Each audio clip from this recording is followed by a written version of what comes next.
Hello students, आज हम बात करने वाले हैं माइकोप्लाज्मा के बारे में।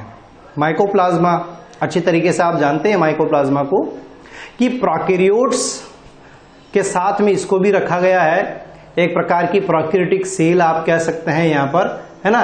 क्योंकि मोनेरा किंगडम के अंदर सारे प्रोकैरियोट्स को स्टडी कर रहे हैं, तो हमने यहाँ पर बैक्टीरिया को स्टडी किया, हमने ब्लू ग्रीन एल्गी साइनोबैक्टीरिया को स्टडी किया, और अब हम यहाँ पर बात करने जा रहे हैं माइकोप्लाज्मा के बारे में। तो माइकोप्लाज्मा को सबसे पहले डिस्कवर्ड किया था नॉकार्ड और रॉक्स ने, है ना। दो साइंटिस्ट थे, नॉकार्ड और रॉक्स। इन 1898 में उन्होंने इसको डिस्कवर किया था और नाम दिया था इनिशियली आपका PPLO, प्लूरोनिमोनिया लाइक ऑर्गेनिज्म, जिसे आप कहते हैं स्मॉलेस्ट सेल, है ना, smallest cell of the living world आप कह सकते हैं। उसके बाद में देखिए PPLO का पूरा नाम प्लूरोनिमोनिया लाइक ऑर्गेनिज्म, आपको ध्यान में रखना है। माइकोप्लाज्मा, ये जो आपकी PPLO है, ये जीव जगत की सबसे छोटी कोशिका है, और अगर सबसे बड़ी कोशिका की बात की जाए तो शुतुरमुर्ग का अंडा। यही डाटा आप further cell unit of life के अंदर स्टडी करेंगे। तो यहां पर मैंने वो ऐड कर दिया है, स्मॉलेस्ट सेल, या फिर आप कह सकते हैं स्मॉलेस्ट प्रोकैरियोटिक ऑर्गेनिज्म। अगर बात की जाए तो ये स्मॉलेस्ट प्रोकैरियोटिक ऑर्गेनिज्म भी आप इसको कह सकते हैं। यूनिसेलुलर फॉर्म में प्रेजेंट होता है ना, एक कोशिकीय होता है। और अगर यहां पर फर्दर इवोल्यूशन की बात की जाए तो जीवन का सरलतम रूप माइकोप्लाज्मा को कहा जा सकता है। यानी अगर एवोल्यूशन की स्टेज में अगर कोई डेवलप हुए होंगे तो पहले आर्कीबैक्टीरिया और माइकोप्लाज्मा जैसे ऑर्गेनिज्म डेवलप हुए होंगे। तो जीवन का सरलतम रूप किसके लिए कहा जाता है? माइकोप्लाज्मा के लिए कहा जाता है। और ये जो जीवन का सरलतम रूप है, इसे हम लिविंग में स्टडी क्यों कर रहे हैं? बिकॉज ऑफ इनमें वृद्धि, प्रजनन और उपापचय तीनों की क्षमताएं पाई जाती है। यानी इनके अंदर ग्रोथ भी होती है, इनके अंदर रिप्रोडक्शन और इनके अंदर मेटाबॉलिज्म की कैपेसिटी भी प्रेजेंट होती है। तो ये तीनों आपके कौन से हैं? आपके जो लिविंग ऑर्गेनिज्म हैं उनके फीचर्स हैं। तो इनके बेस पर आप जो है माइकोप्लाज्मा को लिविंग में स्टडी कर रहे हो। उसके बाद में देखें, ये बहुत इंपॉर्टेंट सा पॉइंट है आपका, यहाँ पर छोटा सा पॉइंट है लेकिन बहुत इंपॉर्टेंट पॉइंट है। माइकोप्लाज्मा में कोशिका भित्ति अनुपस्थित होती है, और कोशिका भित्ति अनुपस्थित होने की वजह से ही इनका जो आकार है वो निश्चित नहीं होता है। इनका आकार जो है वो निश्चित नहीं होता है, ठीक है ना। और अगर आकार निश्चित नहीं है तो आप इनको क्या कह सकते हो? आप इनको कह सकते हो पॉलीमॉर्फिक। कैसे होते हैं ये? पॉलीमॉर्फिक। ये होते हैं बहुरूपी, और बहुरूपी होने की वजह से ही हम इन्हें कहते हैं पादप जगत का जोकर, है ना। Joker of the plant kingdom के नाम से भी माइकोप्लाज्मा को जाना जाता है। तो ये एक इंपॉर्टेंट पॉइंट है यहाँ पर आपका। इसी से कनेक्टेड है सेल वॉल एब्सेंट है। अगर कोशिका भित्ति अनुपस्थित है तो कोशिका का आकार निश्चित नहीं। इट मीन्स आप ये पॉइंट यहां पर ध्यान में रखें कि जिन जीवों में कोशिका भित्ति उपस्थित होती है वो उनके शेप को मेंटेन करने का काम करती है, उनके आकार को बनाए रखने का काम करती है। जैसे पादपों की बात करें तो पादपों की कोशिका का एक निश्चित आकार किसकी वजह से होता है? कोशिका भित्ति की वजह से होता है, ठीक है। उसके बाद में देखें इनके अंदर मोड ऑफ न्यूट्रिशन, न्यूट्रिशन किस प्रकार का होता है? तो न्यूट्रिशन होता है ऑस्मोट्रॉफिक। कैसा होता है? ऑस्मोट्रॉफिक। ऑस्मोसिस परासरण, और ऑस्मोट्रॉफिक का मतलब होता है परासरण पोषी। और परासरण पोषी का मतलब ये पदार्थों को उच्च सांद्रता से निम्न सांद्रता की ओर ग्रहण करते हैं। यानी जिस भी परिवेश में, जिस वातावरण में ये रहते हैं, उस परिवेश के अंदर अगर किसी कार्बनिक पदार्थ की मात्रा ज्यादा है तो वो उच्च सांद्रता से निम्न सांद्रता की ओर सेल मेम्ब्रेन से होते हुए, क्योंकि ऑस्मोसिस की बात कर रहे हैं, ऑस्मोसिस में मेम्ब्रेन की आवश्यकता होती है। तो इनके अंदर कोशिका झिल्ली उपस्थित होती है, कोशिका भित्ति का तो अभाव होता है। तो कोशिका झिल्ली से होकर जब पदार्थ अपनी उच्च सांद्रता से निम्न सांद्रता यानी इनके भीतर की ओर प्रवेश करता है, तो इस प्रकार के न्यूट्रिशन को हम कहते हैं ऑस्मोट्रॉफिक टाइप ऑफ न्यूट्रिशन। तो ऑस्मोट्रॉफिक टाइप ऑफ न्यूट्रिशन आपको इतना सा ध्यान में रखना है, ठीक है ना। उसके बाद में देखें कि ये तो कॉमन सी बातें हैं, है ना। इसके बाद में कुछ मैं आपको इंपॉर्टेंट पॉइंट्स और बताने जा रहा हूं माइकोप्लाज्मा के बारे में कि ये जो पॉइंट्स हैं ये इनकी एंटीबायोटिक के प्रति जो क्रिया है, जो रेस्पॉन्स है, ये भी बहुत इंपॉर्टेंट है। क्योंकि पूछा जाता है कभी कभार कि माइकोप्लाज्मा के ऊपर एंटीबायोटिक का इफेक्ट होता है या नहीं होता है। तो यहां पर देखें कि इफेक्ट ऑफ एंटीबायोटिक्स में आपको ध्यान में रखना है effect on sale wall and effect on metabolism. दो तरीके के एंटीबायोटिक्स होते हैं, एक एंटीबायोटिक्स या प्रतिजैविक जो कोशिका भित्ति को प्रभावित करते हैं, है ना, और दूसरे होते हैं जो मेटाबॉलिज्म को इफेक्ट करने का काम करते हैं। तो ऐसे प्रतिजैविक, ऐसे एंटीबायोटिक जो सेल वॉल को इफेक्ट करते हैं, उनका माइकोप्लाज्मा पर कोई इफेक्ट नहीं होता है।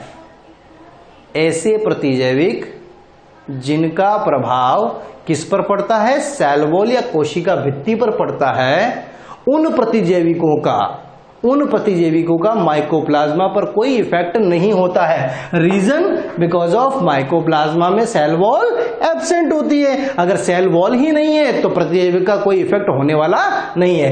एग्जाम्पल ध्यान में रखें, ऐसे कौन से प्रतिजैविक हैं जो कोशिका भित्ति को प्रभावित करते हैं, तो ध्यान में रखें पेनिसिलिन, ठीक है ना, फर्स्ट एंटीबायोटिक है ना, फर्स्ट एंटीबायोटिक आपकी है जो पेनिसिलिन।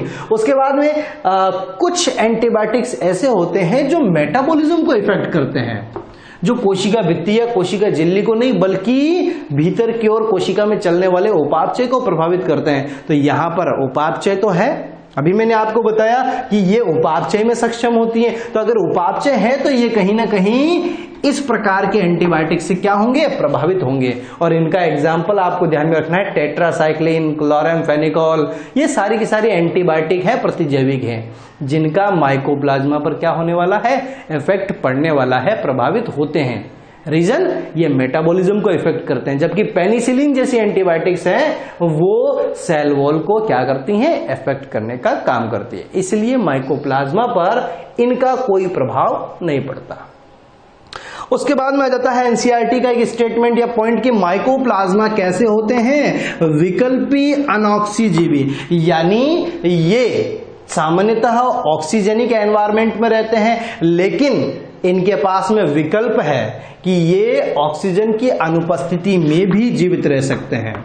ऑक्सीजन की अनुपस्थिति में भी ये जीवित रह सकते हैं और इसीलिए हम इनको बोलते हैं अविकल्पी अनऑक्सीजीवी। एवं कुछ माइकोप्लाज्मा जो है वो आपके सैप्रोफिटिक यानी मृतपोषी होते हैं और कुछ जो है आपके फैकल्टेटिव पैरासिटिक यानी विकल्पी परजीवी प्रवृत्ति के भी होते हैं। तो ये इनका स्वभाव भी आपको ध्यान में रखना है, हैबिट आपको ध्यान में रखनी है कि फैकल्टेटिव एनारोब्स होते हैं, सैप्रोफिटिक भी होते हैं और फैकल्टेटिव पैरासिटिक भी होते हैं। ये जो पॉइंट है ना, ये आपको एज ए स्टेटमेंट मिलने वाला है आगे कहीं क्वेश्चंस के अंदर, ध्यान में रखेंगे, मिलने वाला है, जरूर मिलेगा, ठीक है ना।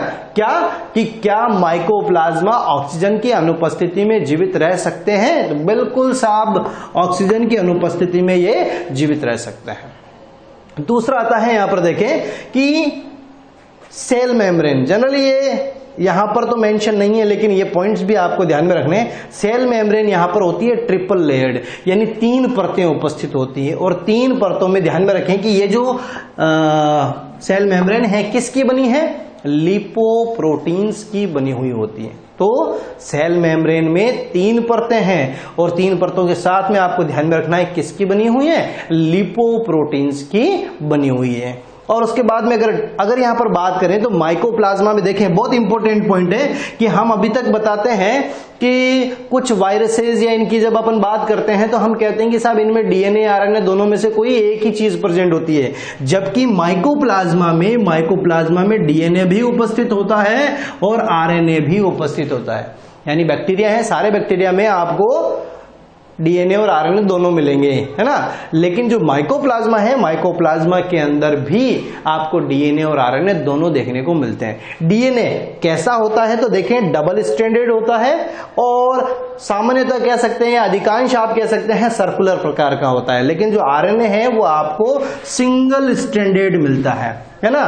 डीएस का मतलब डबल स्ट्रैंडेड द्विरज्जुकी और एसएस का मतलब है यहाँ पर सिंगल स्ट्रैंडेड। तो ये भी पॉइंट आपके लिए इंपॉर्टेंट है कि सेल मेम्ब्रेन त्रिस्तरीय होती है, लिपोप्रोटीन की बनी हुई होती है और यहां पर डीएनए और आरएनए आपको दोनों देखने को मिलते हैं।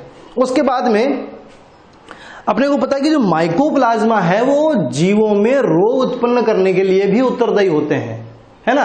तो इनके द्वारा देखो कि पादपों में कौन कौन से रोग होते हैं और जंतुओं में कौन कौन से रोग होते हैं। ये कुछ रोगों के नाम आपको ध्यान में रखने हैं। तो देखें disease caused in plant, plant के अंदर माइकोप्लाज्मा से कौन कौन सी डिजीज होती हैं। बैंगन का लघुपर्ण रोग, पपीते का गुच्छित चूड़ रोग, आलू का कुर्चित सम रोग और सूर्यमुखी का एस्टर येलो रोग या एस्टर येलो डिजीज। पादपों के अंदर मेनली आपको ये जो 4 रोग हैं, 4 डिजीज हैं वो ध्यान में रखनी है। बैंगन का लघुपर्ण, पपीते का गुच्छित चूड़, आलू का कुर्चिसम रोग और सूर्यमुखी का एस्टर येलो डिजीज। देखें जो एस्टर येलो डिजीज है, इस एस्टर येलो डिजीज को ही सबसे पहले ऑब्जर्व किया गया था किस फॉर्म में, माइकोप्लाज्मा जनित रोग के रूप में, ठीक है ना। तो ध्यान में रखें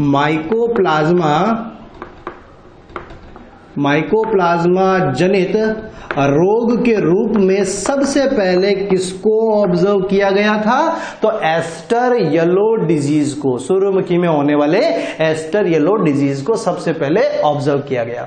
अब देखिए कुछ डिजीज की बात करेंगे जंतुओं में होने वाले रोग। तो देखिए मानव में नरबंधिता, मानव के अंदर नरबंधिता व जननांग शोथ या आप कह सकते हैं जेनाइटल इन्फ्लामेशन और बोवाइन प्लूरोनिमोनिया जैसी डिजीज भी जंतुओं के अंदर होती है, ठीक है ना। तो ये कुछ सिंपल सी बातें हैं आपकी किसके बारे में, माइकोप्लाज्मा के बारे में। इतना लंबा चौड़ा नहीं है एनसीईआरटी के अंदर, लेकिन ये सारे के सारे पॉइंट आपके लिए क्या है, इंपॉर्टेंट रहने वाले हैं।